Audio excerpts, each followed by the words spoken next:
Students, our today's topic is atmospheric pressure.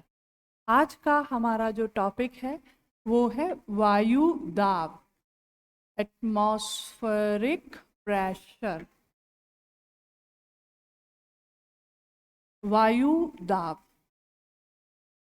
और आगे हम इसी से संबंधित पढ़ेंगे विश्व की प्रमुख वायुदाब पेटी, important pressure belts of the earth.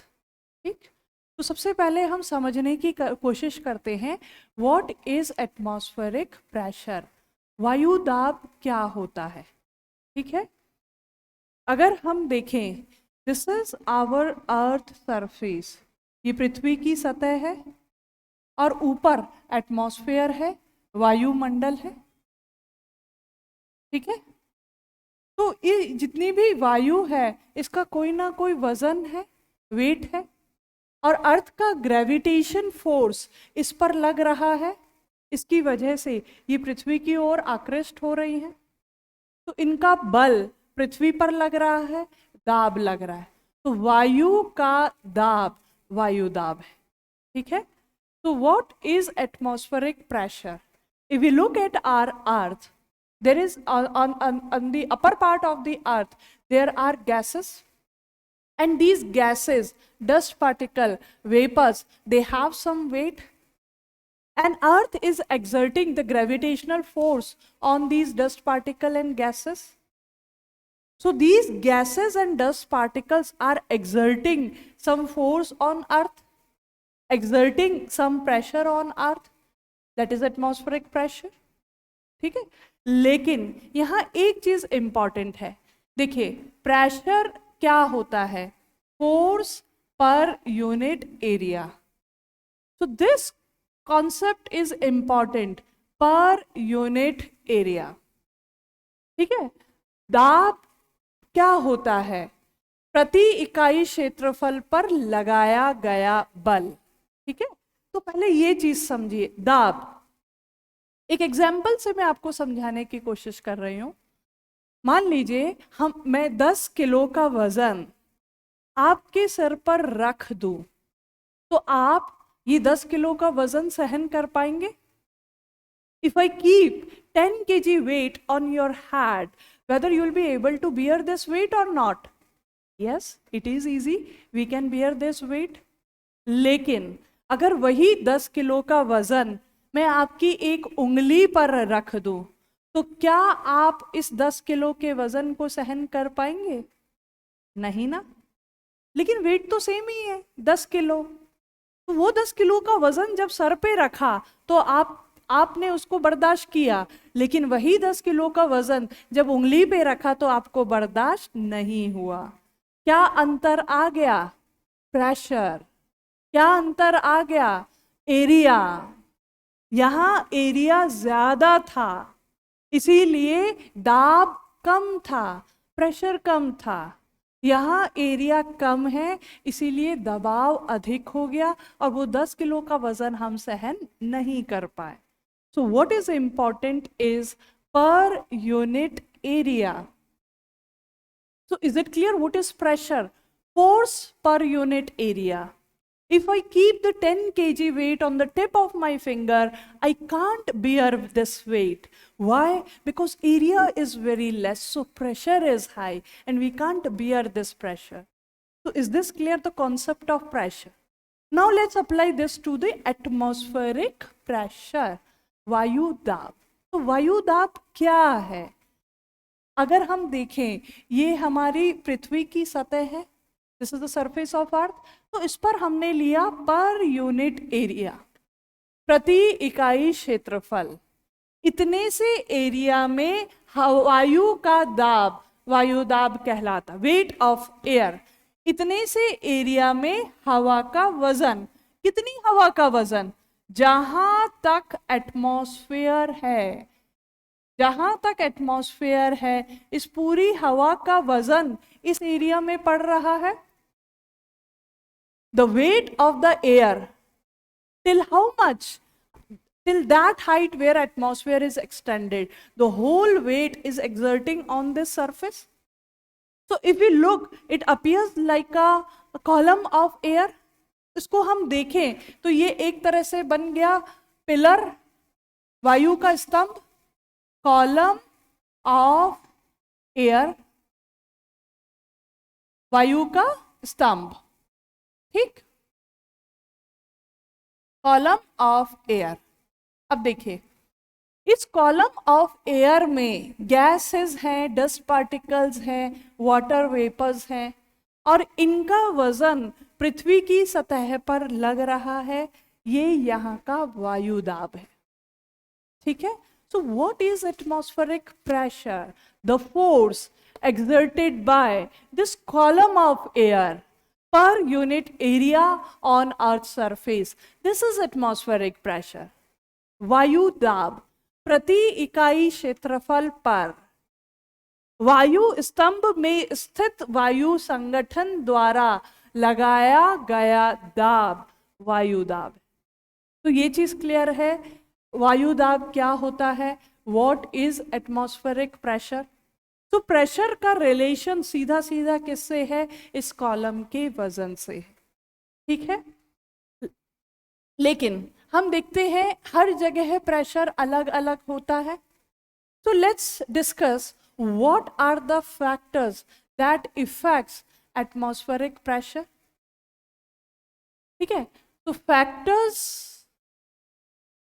Affecting atmospheric pressure,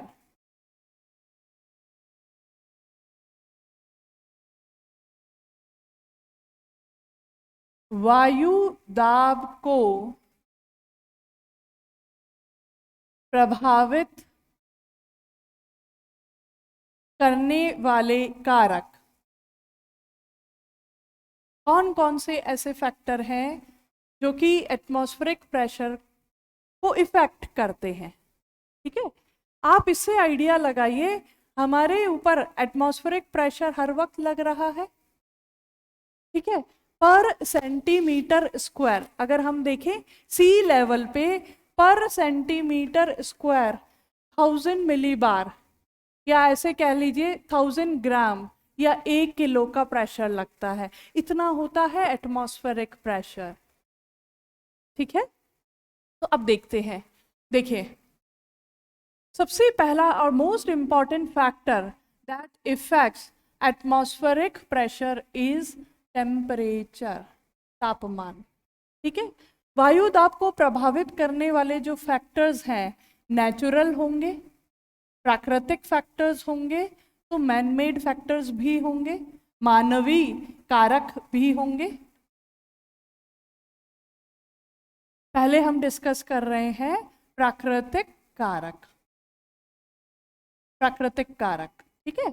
उसमें सबसे इंपॉर्टेंट फैक्टर है टेम्परेचर, तापमान, ठीक।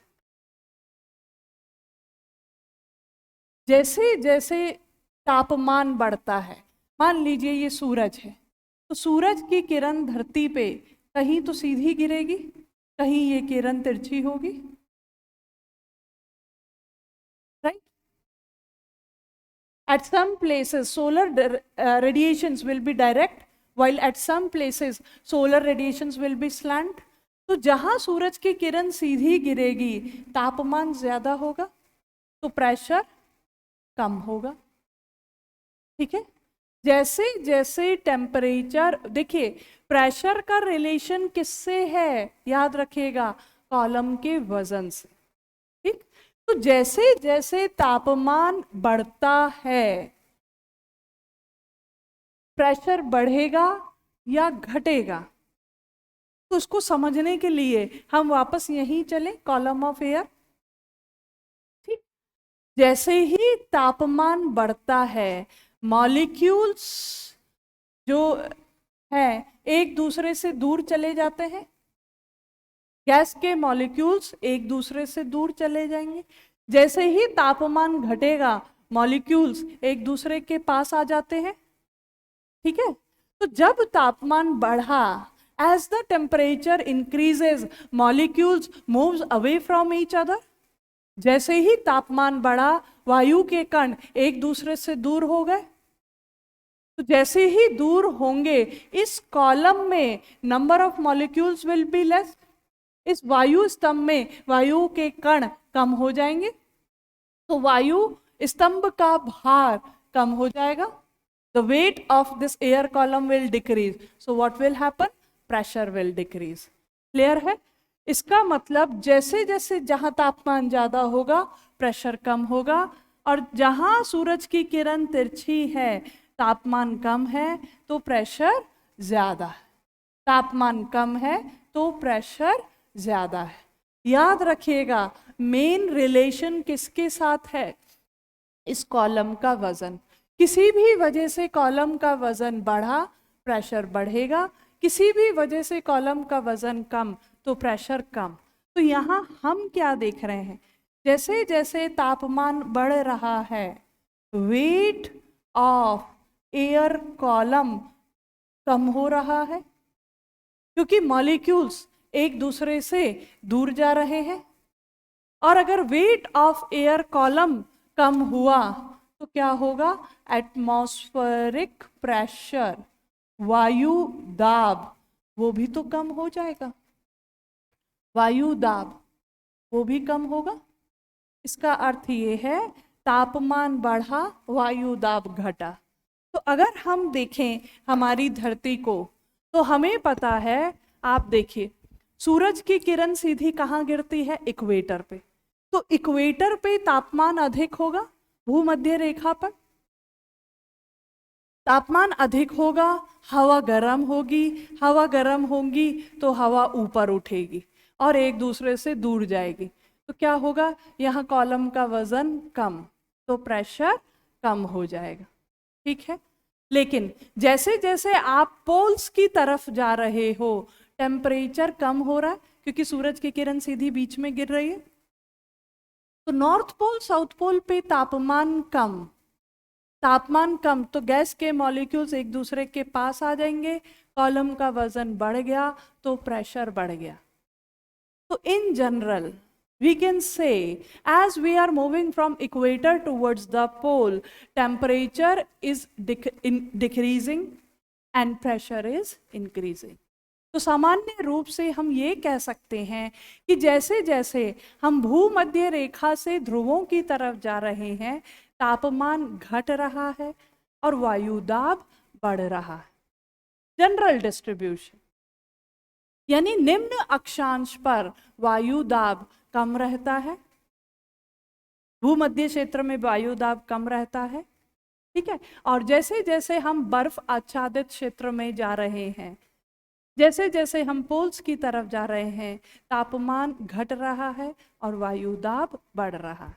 तो यहाँ here what we are observing, inverse relationship between the temperature and the pressure.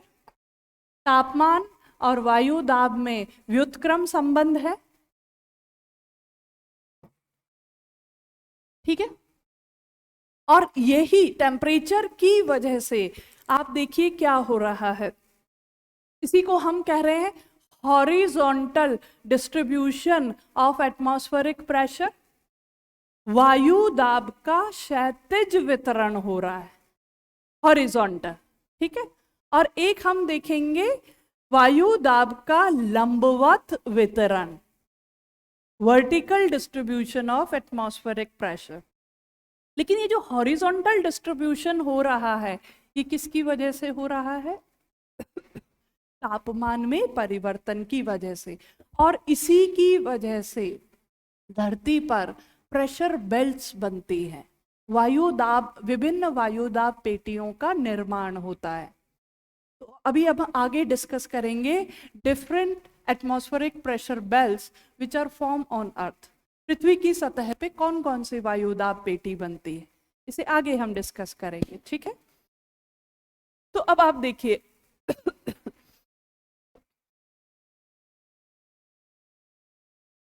आपने देखा, मैंने अभी आपको बताया कि जो टेम्परेचर बदला तो प्रेशर बदलेगा। ठीक है, हमारे ऊपर हम खड़े हैं तो पृथ्वी वायुमंडल का दबाव हमारे ऊपर भी तो लग रहा है।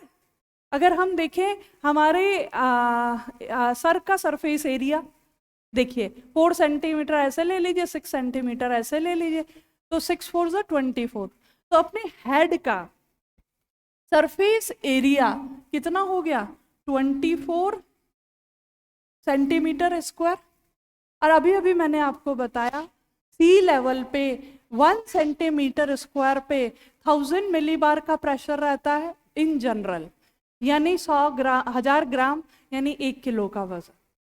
लेकिन अगर आपका जो सर है इसका एरिया 24 सेंटीमीटर स्क्वायर है, इसका मतलब 24 किलो का वजन हर वक्त हमारे सर पर लग रहा है, ठीक है? लेकिन हमें ये भार महसूस नहीं होता। क्यों नहीं महसूस होता? देखिए, हम इंसान हैं, ह्यूमन बॉडी है, ठीक है? जितना प्रेशर ऊपर से लग रहा है उतना ही प्रेशर अंदर से बाहर लगता है। हमारी बॉडी का ब्लड प्रेशर होता है।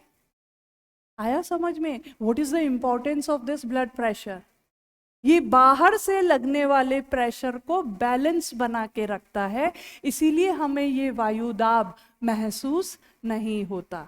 लेकिन हमने कहा टेम्परेचर, तो जैसे जैसे तापमान बाहर बढ़ेगा तो प्रेशर घटेगा। तो तेज गर्मियां जब पड़ती है इन समर्स, क्या होता है? प्रेशर बाहर बहुत ज्यादा लो हो जाता है, यानी ये बैलेंस बिगड़ा। और जब भी ये बैलेंस बिगड़ेगा प्रॉब्लम हमको होगी। Whenever there is a disturbance in this balance, our body will face the problem, right? देखिए, अगर बाहर प्रेशर कम हुआ तो ये अंदर का प्रेशर बाहर लगने लगेगा। जो खून है अंदर हाई प्रेशर में है, तो अगर बाहर का प्रेशर कम होगा तो ये खून बाहर निकलने की कोशिश करेगा। And this is the reason that during the summer seasons we have the nose bleeding problem. गर्मियों में आपने देखा है कई लोगों को नक्सीर की प्रॉब्लम हो जाती है। तो अब समझ में आया ये गर्मियों में नक्सीर क्यों आता है? क्योंकि बाहर गर्मी हो रही है, प्रेशर लो हो रहा है, लेकिन बॉडी का प्रेशर तो फिक्स रहता है। तो जितना बाहर लो होगा, जो हमारी नाक की नसें बहुत कमजोर होती हैं और ये खून निकल के बाहर आ जाता है। तो अब आपको समझ में आया why do we face the problem of nose bleeding during summers while there is no such problem during winters. सर्दी में तो हमें इस तरह की कोई दिक्कत नहीं होती, क्योंकि सर्दी में उल्टा हो गया। सर्दी में क्या हुआ? बाहर प्रेशर ज्यादा हो गया in comparison to our body. तो देखो उल्टा तो खून नहीं बहेगा ना। Is it clear? चलिए, so temperature is one factor. Now come to the second factor is height, ऊंचाई। हम जैसे जैसे ऊंचाई पर जाएंगे तो वायु दाब घटेगा या बढ़ेगा, इसको हम थोड़ा समझने की कोशिश करते हैं। यहां पर मान लीजिए हम चले पहाड़ पर, ठीक है, ये पहाड़ आ गया, पहाड़ पर, ठीक। आप जैसे जैसे ऊंचाई पर जा रहे हो, मैं इसको यहां बना लेती हूं, हम पहाड़ पर चढ़ रहे हैं, ठीक, ये पृथ्वी की सतह है। As we are moving towards higher altitude, temperature is decreasing. जैसे जैसे हम ऊंचाई पर जा रहे हैं तापमान कम हो रहा है। आप देखिए सतह पर on an average temperature 15.2 degree Celsius. आप पहुंच गए 10,000 मीटर ऊंचाई पर तो तापमान वहां तो पहुंच जाएगा -42.9 डिग्री सेल्सियस। तो ऊंचाई पे जाने पर तापमान कम हो रहा है। अब क्वेश्चन ये है atmospheric pressure, what will happen to the atmospheric pressure as we will move towards the higher altitude. जैसे जैसे हम ऊंचाई पर जाएंगे तो वायु दाब का क्या होगा, क्या वो बढ़ेगा या वो घटेगा? ठीक है, तो मैंने आपसे कहा याद रखिएगा, एटमॉस्फेरिक प्रेशर का सीधा रिलेशन किससे है? इस कॉलम के वजन से। किसी भी वजह से इस कॉलम का वजन बढ़ा, वायुदाब बढ़ेगा। किसी भी वजह से इस कॉलम का वजन कम हो गया तो वायुदाब कम होगा। ठीक है, तो हम जब ऊंचाई पर जा रहे हैं तो क्या हो रहा है? कॉलम की हाइट कम हो रही है। आप जब सतह पे हो, कॉलम की हाइट मैक्सिमम है, तो इसका वजन अधिक होगा, तो प्रेशर अधिक होगा। यानी समुद्र तल पर वायु दाब सर्वाधिक होता है। Pressure is maximum at the sea level. As we are moving towards higher altitude, the height of the air column is decreasing. जैसे जैसे हम ऊंचाई पे जा रहे हैं, कॉलम की ऊंचाई कम हो रही है, तो वजन बढ़ा कि घटा? वजन घट गया। The weight of air column decreases, therefore atmospheric pressure decreases. आप और ऊंचाई पे चले गए तो यहां तो कॉलम और कम हो गया, तो इसका वजन और कम, तो प्रेशर और कम। मैंने क्या कहा? प्रेशर का रिलेशन किसके साथ है? इस कॉलम के वजन से। As the weight of air column will increase, pressure will increase. As the weight of air column will decrease, pressure will decrease. Clear है ये चीज? ठीक है, एक और फैक्टर है। What is the other factor? Earth का ग्रेविटेशन फोर्स पृथ्वी की सतह के पास सर्वाधिक होता है, मैक्सिमम होता है। ठीक है ना? इस वजह से जितनी भी भारी गैसेस हैं वो पृथ्वी के पास मिलती हैं। और जैसे जैसे हम ऊंचाई पर जाते हैं, एयर का डेंसिटी कम हो जाता है। The density of air decreases, वायु की घनत्वता कम हो जाती है, वायु विरल हो जाती है। तो ऊंचाई पे जाने पर एयर का डेंसिटी भी तो कम हो गया, तो वेट ऑफ एयर कॉलम कम हो गया। यानी ऊंचाई पे जाने पर तापमान भी कम और वायु दाब भी कम हो जाता। मैंने कहा जैसे सतह के आसपास लगभग 1034 मिलीबार तक का प्रेशर है। हम चले 5000 मीटर ऊंचाई तक, तो यहां प्रेशर घट के 504 मिलीबार रह जाएगा। आप गए 10,000 मीटर ऊंचाई पे, यहां पे प्रेशर 204 मिलीबार तक ही रह जाएगा। प्रेशर इतना कम हो जाता है। यानी ऊंचाई पे जाने पर, जैसे जैसे हम ऊंचाई पर जा रहे हैं तो क्या हो रहा है? वेट ऑफ एयर कॉलम कम हो रहा है,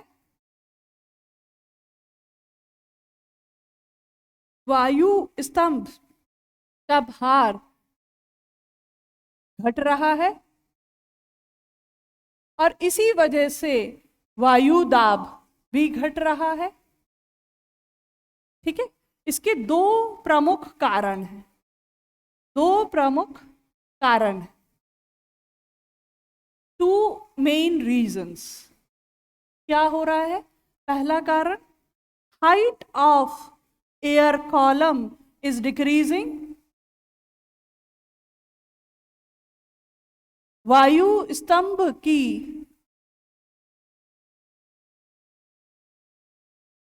ऊंचाई कम हो जाती है,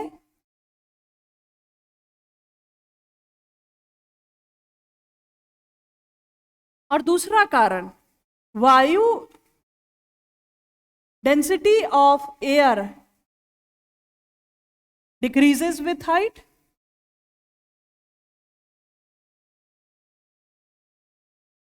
ऊंचाई के साथ वायु की घनत्वता कम हो जाती है।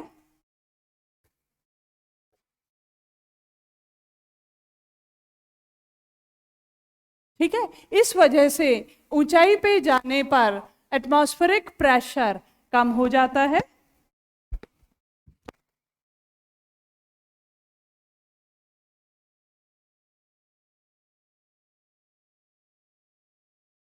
ठीक है, इसका मतलब टेम्परेचर और प्रेशर का, टेम्परेचर बढ़ा प्रेशर घटा, कहाँ, पृथ्वी की सतह पर। ठीक है, यहां पर व्युत्क्रम संबंध है, इनवर्स रिलेशन है। लेकिन जैसे जैसे हम ऊंचाई पर जा रहे हैं तो तापमान भी घट रहा है और प्रेशर भी घट रहा है। यहां पर डायरेक्ट रिलेशनशिप है, यानी समानुपाती संबंध है। तो यहाँ यूपीएससी को बहुत अच्छा मौका मिल गया क्वेश्चन पूछने का। Here UPSC can ask the question, what is the relation between the temperature and pressure? तापमान और वायु दाब में क्या संबंध है? व्युत्क्रम संबंध, इनवर्स रिलेशन है, या समानुपाती संबंध, डायरेक्ट रिलेशनशिप है? तो जब भी इस तरह के क्वेश्चंस आते हैं तब देखना चाहिए ज्यादा एक्टिविटी कहाँ हो रही है, किस क्षेत्र में हो रही है। तो अगर हम धरती को देखें, ज्यादातर जीवन पृथ्वी की सतह पर है, ज्यादा मौसमी घटनाएं पृथ्वी की सतह पर हो रही हैं। ठीक है, तो ज्यादा ज्यादा फोकस हमारा किस पर रहेगा? सतही संबंध पर। और जमीन पर हम देख रहे हैं टेम्परेचर और प्रेशर का रिलेशन कैसा है? Inverse relation. पहाड़ों पर तो हम बहुत कम जाते हैं, ठीक है, ज्यादा चीजें कहाँ हो रही हैं? सतह पर। तो जो चीज मेजर एरिया फोकस का है वो उसी को हम टिक करेंगे। अगर यूपीएससी इस तरह का क्वेश्चन पूछती है तो आपका आंसर क्या होगा? Inverse relation. हालांकि ये सिचुएशन पर डिपेंड करता है कि अगर हम ऊंचाई पे जाएं तो इन दोनों के बीच समानुपाती संबंध, डायरेक्ट रिलेशनशिप हो जाता है। तो ये चीज क्लियर है। और ये देखिए, ये हाइट की वजह से ही हमने देखा जैसे जैसे हम ऊंचाई पे गए वायु दाब घटा। ठीक है, ये क्या हो गया? वायु दाब का लंबवत वितरण, vertical distribution of the atmospheric pressure. ये चीज क्लियर है? ठीक है, और भी कारण हैं जो कि एटमॉस्फेरिक प्रेशर को प्रभावित करते हैं। और क्या क्या कारण हैं?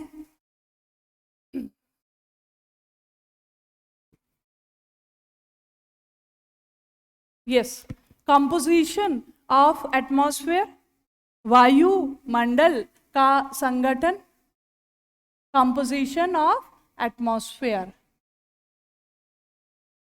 वायुमंडल का संगठन, यह भी एक कारण है। एक तो हो गया तापमान, एक हो गया ऊंचाई, ठीक है ना। तीसरा कारण हो गया वायुमंडल का संगठन। आप देख रहे हो कहीं क्या क्या होता है? गैसेस होते हैं, डस्ट होती है, वाटर वेपर्स होते हैं, जल वाष्प होती है। ठीक है, तो कहीं पर धूल के कण अधिक होंगे तो प्रेशर अधिक होगा, कहीं पर धूल के कण कम होंगे तो प्रेशर कम होगा।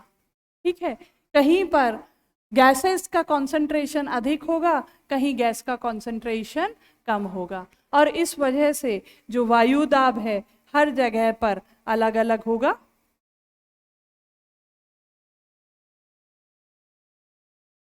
ठीक है, और क्या कारण है? विंड्स, हवा जब चलती है डस्ट पार्टिकल्स को उड़ा के ले जाएगी, तो केमिकल कंपोजिशन जो संगठन है वो या तो घनत्वता बढ़ जाएगी या घनत्वता कम हो जाएगी, तो वो भी एटमॉस्फेरिक प्रेशर को प्रभावित करता है। तो ये तो सारे प्राकृतिक कारक हैं, नेचुरल फैक्टर्स हैं जो कि वायु दाब को प्रभावित करते हैं। इसी तरह से कुछ मानवीय कारक हैं, ह्यूमन फैक्टर्स, मानवीय कारक हैं। सबसे इंपॉर्टेंट फैक्टर जो आज हम सब देख रहे हैं, ग्लोबल वार्मिंग, पार्थिव ऊष्मा, आप देख रहे हो जैसे जैसे ग्लोबल वार्मिंग हो रहा है, कहीं तापमान बहुत ज़्यादा हो रहा है, तो ये कहीं ना कहीं एटमॉस्फेरिक प्रेशर को प्रभावित कर रहा है। इस वजह से जितनी भी मौसमी घटनाएं हैं वो प्रभावित हो रही हैं। सूखा पड़ता है तो बहुत ज़्यादा सूखा पड़ता है, बरसात होती है तो बहुत ज़्यादा बारिश होती है, जो नॉर्मल पैटर्न है वो डिस्टर्ब हो गया है। CO2 का बढ़ना, CO2 बढ़ रहा है। आपको देखिए जो मेट्रोपॉलिटन सिटीज हैं जहां CO2 का कॉन्सेंट्रेशन ज्यादा है, तापमान बढ़ रहा है तो प्रेशर घट रहा है। जहां पर इंडस्ट्रीज है, उद्योग है, वहां CO2 का कॉन्सेंट्रेशन बढ़ रहा है तो प्रेशर घट रहा है।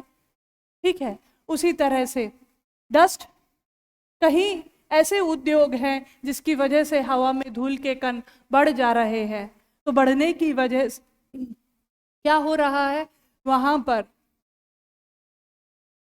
अगर धूल के कण हवा में बढ़ेंगे तो वायु दाब बढ़ जाएगा, atmospheric pressure will be increase. ठीक है, so this is how atmospheric pressure जो होता है किसी एक एरिया का इतने सारे फैक्टर्स पर डिपेंड करता है। ठीक है ना? So this is what is atmospheric pressure and what are the various factors that affects atmospheric pressure.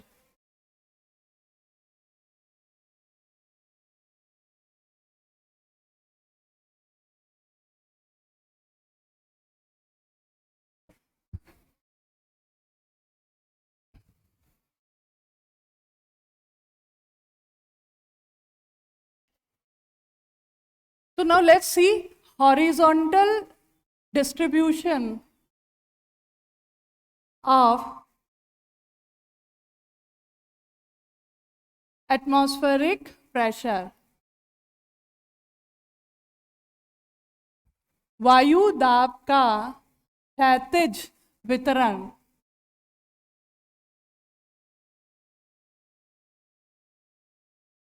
और इसी की वजह से क्या बनती है, मेजर प्रेशर बेल्ट ऑन अर्थ।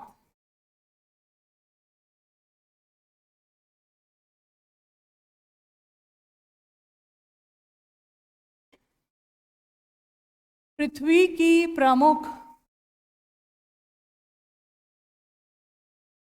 वायुदाब पेटी।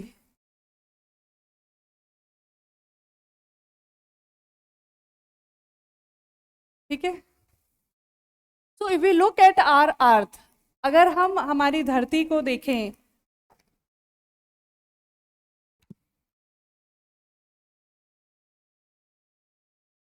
दिस इज आवर अर्थ। ठीक है, तो जो मेजर प्रेशर बेल्ट्स बनती हैं वो हैं इक्वेटोरियल लो प्रेशर बेल्ट,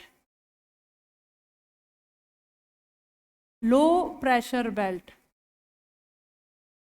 भूमध्य निम्न दाब पेटी।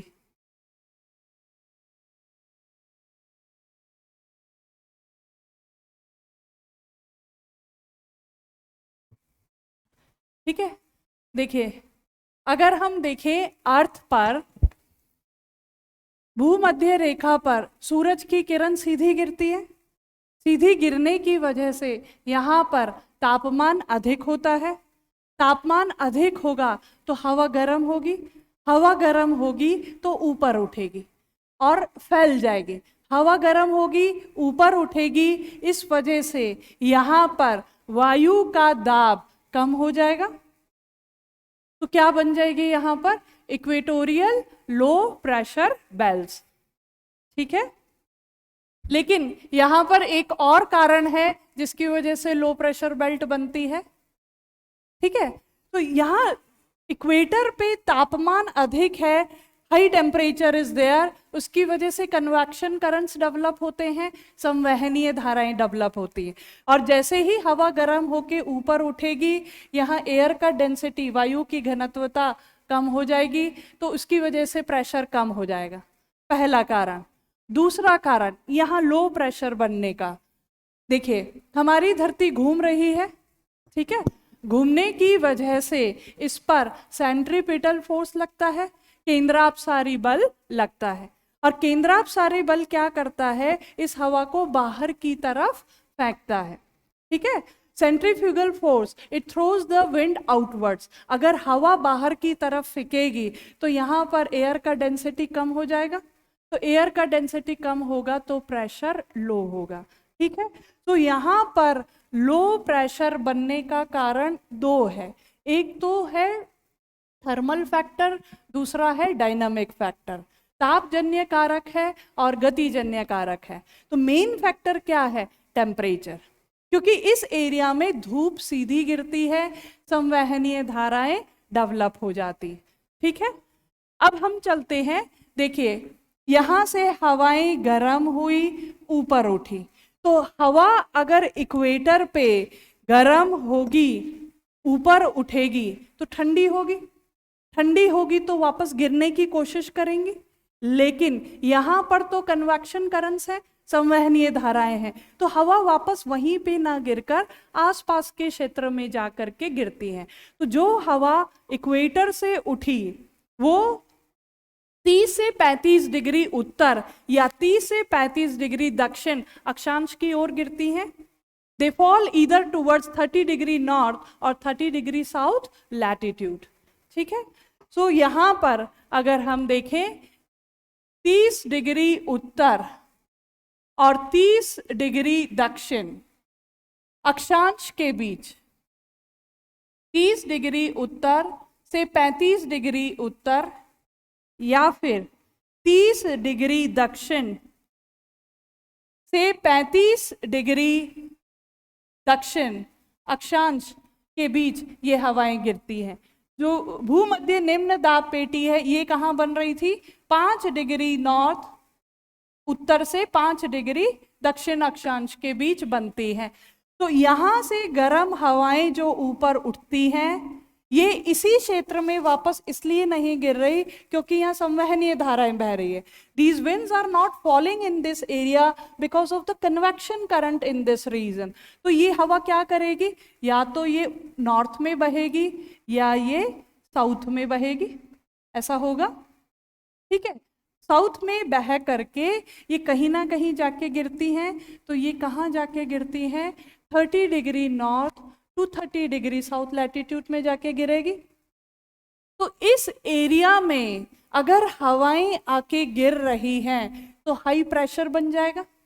यहां क्या था, इक्वेटोरियल लो प्रेशर बेल्ट, क्यों, क्योंकि यहां से हवा उठकर चली गई, इक्वेटर पे धूप तेज गिरी, हवा गर्म हुई, ऊपर उठी, ठंडी हो गई।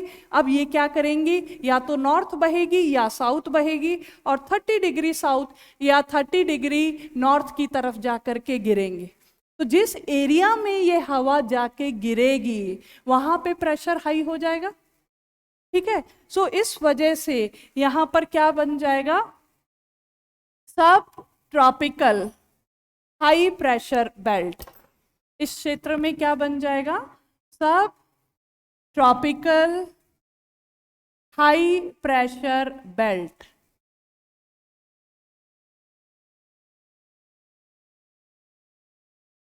उपोष्ण उच्च वायुदाब पेटी।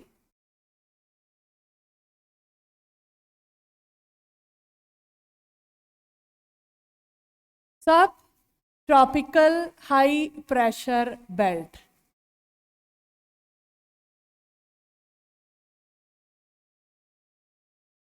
ठीक है।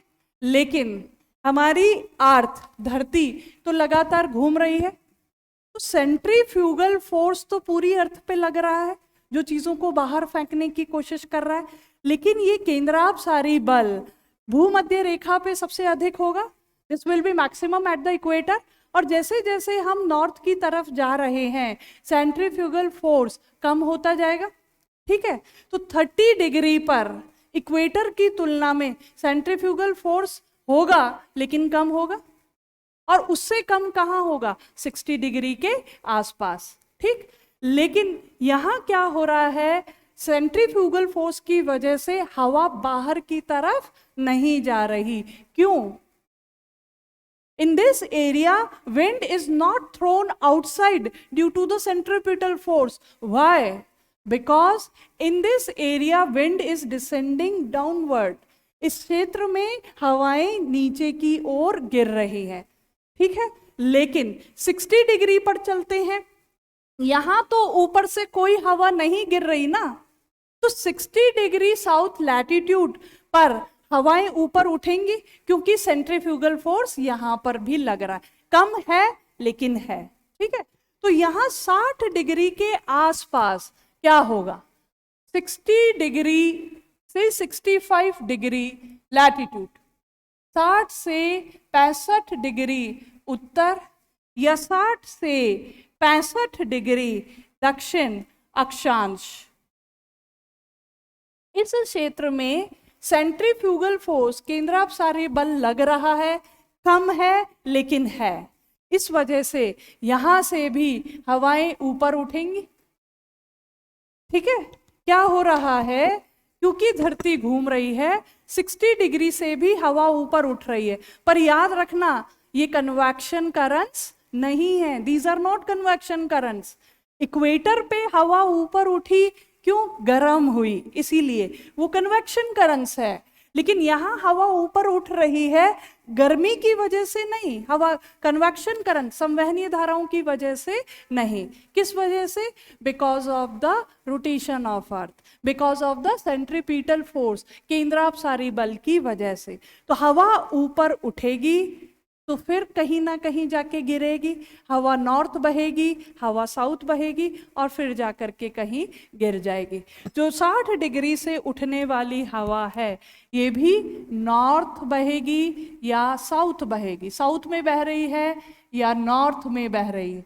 और आ करके अब देखिए क्या हो रहा है, यहाँ पर जो हवा ऊपर उठ रही है इसको तो कन्वेक्शन करंट कह रहे हैं, और ये जो हवा ऐसे चलती है इसको हम क्या कहते हैं? Jet stream. क्या कहते हैं? जेट धारा।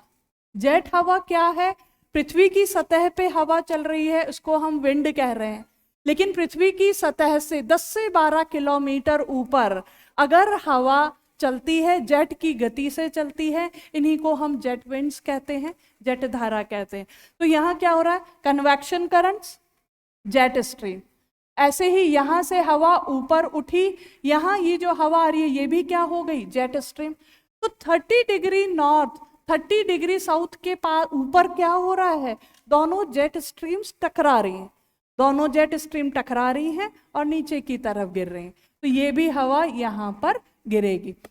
तो इस वजह से यहां पर और उच्च दाब क्षेत्र बन जाएगा, ठीक है। तो सब ट्रॉपिक है, ये चीज क्लियर है कि उपोष्ण उच्च दाब पेटी क्यों बनती है। जो हवा भूमध्य रेखा से उठती है वो भी यहीं आके गिर रही है, जो हवा 60-65 डिग्री से उठती है वो भी यहाँ गिर रही है, इसलिए सब ट्रॉपिकल हाई प्रेशर बेल्ट बन रहा है, ठीक है। अब इस एरिया में हवाएं ऊपर उठ गई, मेन रीजन क्या है? सेंट्रीपिटल फोर्स, केंद्रापसारी बल। लेकिन इसके साथ एक और चीज है, यहाँ पर ओशन करंट्स आ रही हैं, गर्म जल धाराएं आती हैं जो पूरे एरिया के तापमान को थोड़ा बढ़ा देती है ना। इस वजह से भी यहाँ पर क्या होता है? प्रेशर कम हो जाता है। तो इस बेल्ट का नाम क्या है?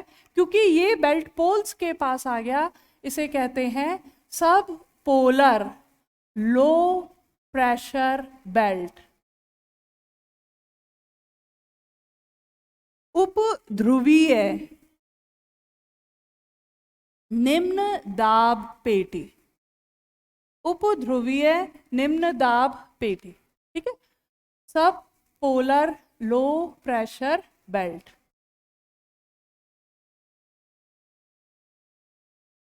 अब देखिए, जो हवा यहां से उठेगी 60 डिग्री से, तो या तो नॉर्थ बहेगी या साउथ बहेगी, ठीक है। तो जो नॉर्थ आ रही है हर तरफ से वो पोल पर आकर के गिर रही है, सारी हवा पोल्स पर आकर के गिरेंगी। तो क्या होता है? पोल पर एक भंवर बन जाता है, एक वॉर्टेक्स बन जाता है। उसी को हम क्या कहते हैं? Polar vortex. ठीक है, हवाएं नीचे गिरेगी तो वायु दाब अधिक होगा। इस वजह से पोल्स पर क्या होगा, हाई प्रेशर हो जाएगा, एक चीज। दूसरा चीज, यहाँ पे तापमान कम है, this is the snow covered area, बर्फ आच्छादित क्षेत्र है, तापमान बहुत कम है, तो वायु दाब बहुत ही अधिक है। तो ये क्या बन जाएगा, पोलर हाई प्रेशर बेल्ट, ध्रुवीय उच्च दाब पेटी। ठीक है, तो इस तरह से हम देखें 1 2 3 4 5 6 7 कुल 7 प्रेशर बेल्ट्स बनती हैं। And these pressure belts are permanent, ये परमानेंट होती हैं प्रेशर बेल्ट्स। ठीक है, अब देखिए यहां पर, अब हम सतह पे आए, आप देखिए अगर यहां प्रेशर हाई है, यहां प्रेशर लो है, तो सतह पे हवा हाई प्रेशर से लो प्रेशर आएगी, हाई प्रेशर से लो प्रेशर आएगी। यहां प्रेशर हाई, यहां प्रेशर लो, तो सतह पे हवा हाई प्रेशर से लो प्रेशर आएगी। लेकिन यहां पर हवा सीधे तो नहीं पहुंचेगी। सीधे क्यों नहीं पहुंचेगी, क्योंकि यस कोरियोलिस फोर्स की वजह से, कोरियोलिस बल लग रहा है, तो कोरियोलिस फोर्स की वजह से डिफ्लेक्शन हो जाता है। कोरियोलिस बल विक्षेपण बल लगता है, जिसकी वजह से हवा विक्षेपित हो जाती है। तो यहां पर ये हवा इस डायरेक्शन में डिफ्लेक्ट हो जाएगी। ठीक है, कोरियोलिस फोर्स को हम अलग से फिर डिटेल में डिस्कस करेंगे।